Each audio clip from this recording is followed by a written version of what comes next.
to Mayor Ackerman, and I'd like to thank Mayor Ackerman for his immense amount of work put into this project. Thank you, Deputy Mayor. Can everybody hear me in the back? Anybody? Okay, good. Thank you, Deputy Mayor. And before I even begin, I just wanted to say that, Mike, you can't hear me. You're sitting right there. You're younger than me. I just want to say that I'm speaking on behalf of Committeeman Lichtenstein, Committeeman Coles, Committeeman D'Elia, and Deputy Mayor Miller. We're all here, but because of time, we're starting a little bit late, so they decided to give up the podium to me and allow me to represent them. I also want to acknowledge Senator Singer, who made the effort to come out here today, Assemblyman Keene and Assemblyman Rigel, who made the effort to come out today, and Joe Schroeder, who's here on behalf of Congressman Smith. Thanks. We got the loudest round of applause. And Frank Scarantino, who's here on behalf of the county freeholders. This, as most of you are aware, this study has been ongoing for about 6 months now, 4, 5, 6 months. Most of us on the committee have been to at least a meeting or two, and the meetings will continue to happen. It's a study that's looking for low-cost, high-impact fixes for Route 9. One of the components of the study calls for, and I want to thank Gordon Mann, who runs a beautiful meeting and takes everything that we say seriously. So thank you, Gordon, of NJTPS. And this study is being done in conjunction with the Department of Transportation. So one of the components of this study is to have collaboration between stakeholders, all stakeholders, which include the public of Lakewood. So that's why we're having this meeting today. So I want to thank our officials, our high officials from the state, senator and assemblymen, for putting in all this effort and for doing such a good job and trying to take everything a step closer. Obviously, there are a lot of different components to getting Route 9 widened, which is, I know, everybody's first concern. But everything is baby steps, and we're trying as quickly as possible to get it done. There was supposed to be, public comment session was supposed to be canceled, but due to popular demand, the NJTPA and DOT agreed that we'll have a 30-minute session after the TPA does that presentation. So whoever wants to be heard, please stick around, and I have a timer here. I'm actually going to set it for myself because I think I'm going for too long. It's a 2-minute timer, so I'm turning it on right now. After 2 minutes, it's going to go off. If anybody has comments, you can always, everything that anybody says is going to be recorded, even if you just go to one of the stations and one of the information stations. The surveys will all be recorded, so please fill out a survey before you leave. And everything's going to go into the minutes of this meeting. So even if you don't get a chance to speak, you'll still be heard. Your voice will be heard, and it's worthwhile for you. It will have been worthwhile for you to come just for that alone. But if you do have a comment, and if you could keep it very brief, 15 minutes, 2 minutes per person, half hour. That just allows for 15 people. But if people come up and they say their name and address for the record and just make a quick comment, then obviously more people will be able to get in. So the quicker, the sooner, the better. So the clock's running, and it's about to run out on me. So without further ado, I'm going to introduce and welcome to the podium our beloved senator. Good evening, everybody, and again, I want to thank the mayor for the opportunity. Let me just share briefly, and I don't want to take up a lot of time because it's really, I've seen the presentation. You should really see the presentation, and I also want to hear the comments. Certainly are important for you to make. But there are 2 meetings that happened prior to this that I think the public should know about that are so important.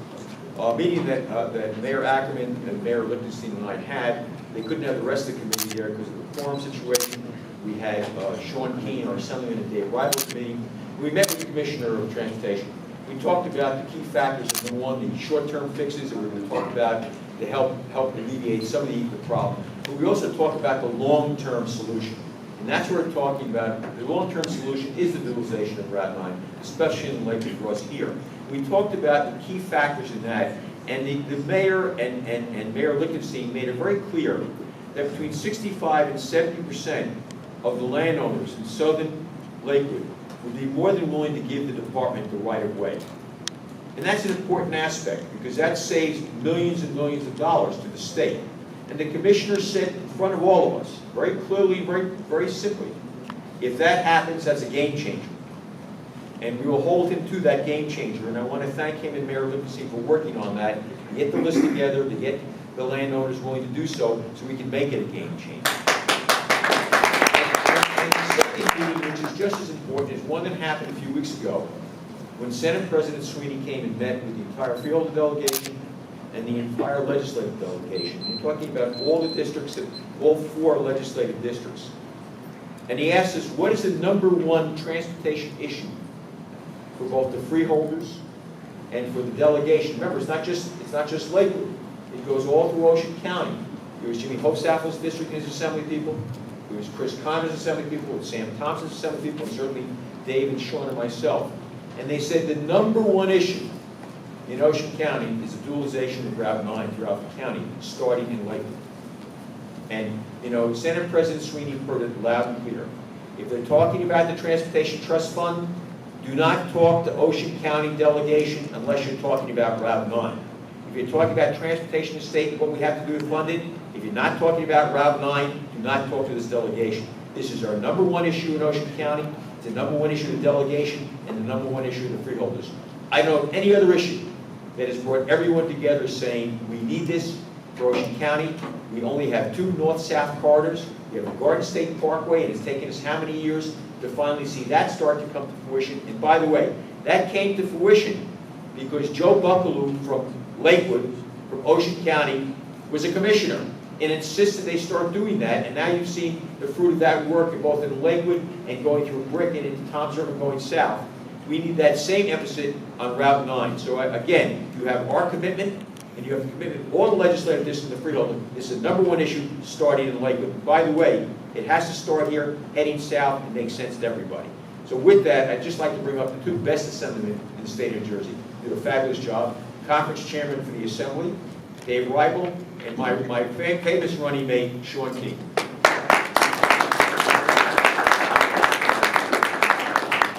Thank you, Senator Singer, and ladies and gentlemen of Lakewood. We understand the importance of this critical item for Lakewood, the Route 9 widening, to make everybody's lives more manageable down here in this part of the county. Bob Singer is absolutely accurate when he talks about a state federal component. The North Jersey Transportation Association is doing an outstanding job by providing this study.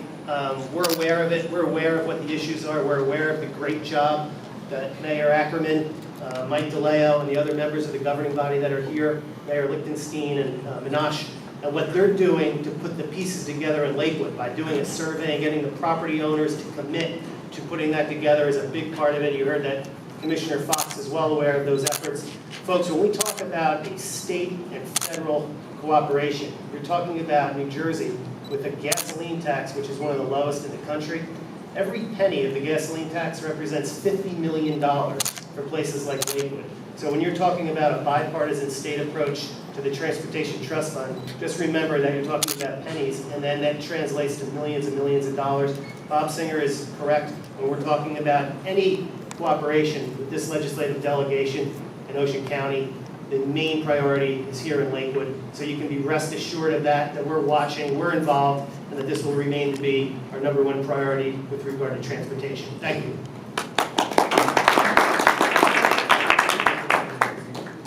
Again, we're just here to reiterate our support. Two great components are happening here, though. We have a very efficient NJTPA and a very talented commissioner, Jamie Fox, and that is what's really going to help this project come together. 2 great people, 2 great organizations. I think Jamie Fox is doing a fabulous job. He's aware of our desire, as Senator already said, and our commitment to make this happen. The TTF, as Sean has said, is going to be a priority of the legislature come November.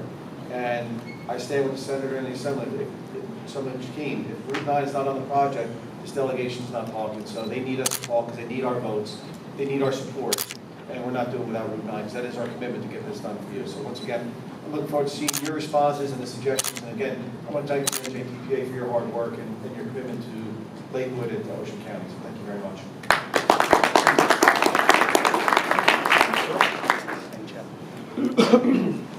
Okay, thank you very much. At this point, I'm going to turn the microphone over to, we're honored to have Scott Stevens here from the Department of Transportation. I'm going to turn it over to him, and he's going to introduce Gordon Matt from the NJTPA, who's been running this meeting.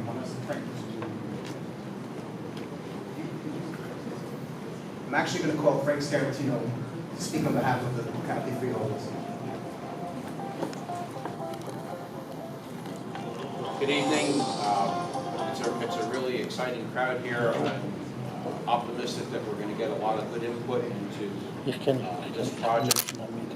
I know the freeholders were scheduled to be here this evening. Unfortunately, due to a conflict, they couldn't make it. On behalf of the board, I'd like to encourage you all to participate in this study.